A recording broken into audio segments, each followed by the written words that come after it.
Hello नमस्कार।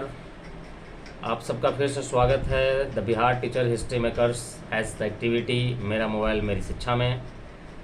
और इस एक्टिविटी मंच में जितने भी जुड़े हुए शिक्षक हैं या शिक्षक बच्चे जुड़े हुए हैं उन सबका स्वागत है। आज फिर से हम मैथ के टॉपिक्स को शुरू किए थे, मैट्रिसेस। और मैट्रिसेस का इंट्रोडक्शन मैं पिछले वीडियो में आपको बताया था और वहीं से मैं आगे कंटिन्यू करता हूँ। जो वहाँ ना देखे हैं उस वीडियो को, मेरा रिक्वेस्ट होगा कि पहले आप उस वीडियो को दोबारा जा करके देखें और उसके आगे फिर यहाँ से देखें। मैं आज आपको बताने वाला हूँ मैट्रिक्स के टाइप्स के बारे में, यानी अवयव कितने प्रकार के होते हैं। तो उस पर एक एक करके डिटेल्स में हम लोग जानेंगे और उसका एग्जाम्पल के साथ स्टडी करेंगे। आइए इधर देखते हैं अवयव के प्रकार।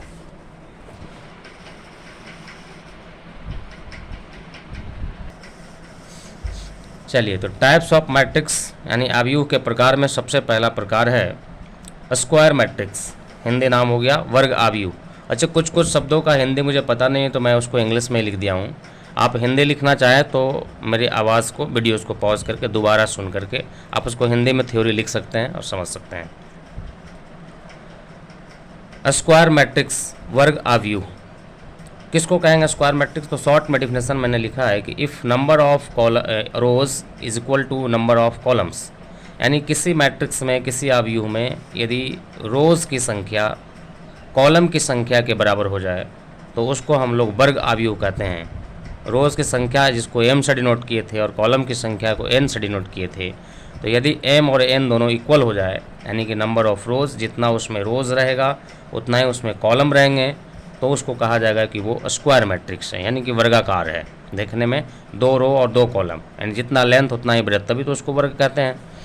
तो देखिए, इसको देखें तो इसमें हम लोग कितने रोज़ हैं? तो ये फर्स्ट रो और ये सेकेंड रो, यानी 2 रो और कॉलम, तो first column second column, 2 column, तो जितना रो उतना ही कॉलम।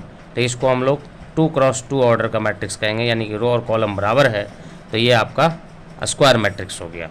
उसी तरह इसमें देखें तो 1 रो, 2 रो, 3 रोज़ और कॉलम भी 3 हैं, यानी कि ये 3x3 ऑर्डर का मैट्रिक्स हो गया, तो ये भी एक स्क्वायर मैट्रिक्स हो गया।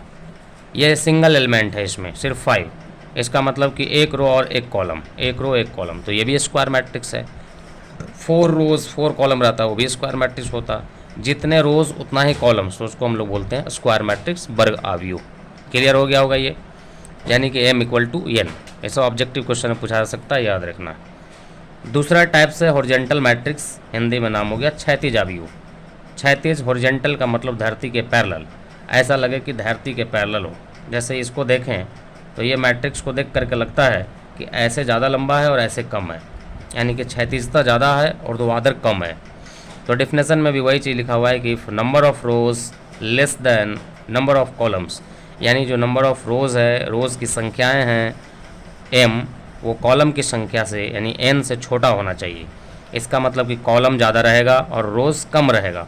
तो इसमें रो हम लोग देखें तो 1 रो और ये दूसरा रो, और कॉलम देखें तो 1 कॉलम, 2 कॉलम, 3 कॉलम और ये 4 column, C1 C2 C3 C4, 4 column है, 2 ही रो है।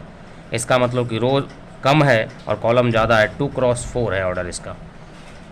तो इसी मैट्रिक्स को कहा जाता है हॉरिजॉन्टल मैट्रिक्स, कि ये धरती के समानांतर दिख रहा है।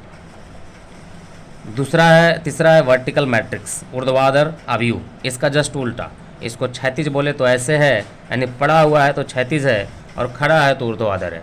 तो इसमें उल्टा हो जाएगा, रोज़ इसमें नंबर ऑफ़ रोज़ कम था तो इसमें नंबर ऑफ़ रोज़ ज़्यादा हो जाएगा।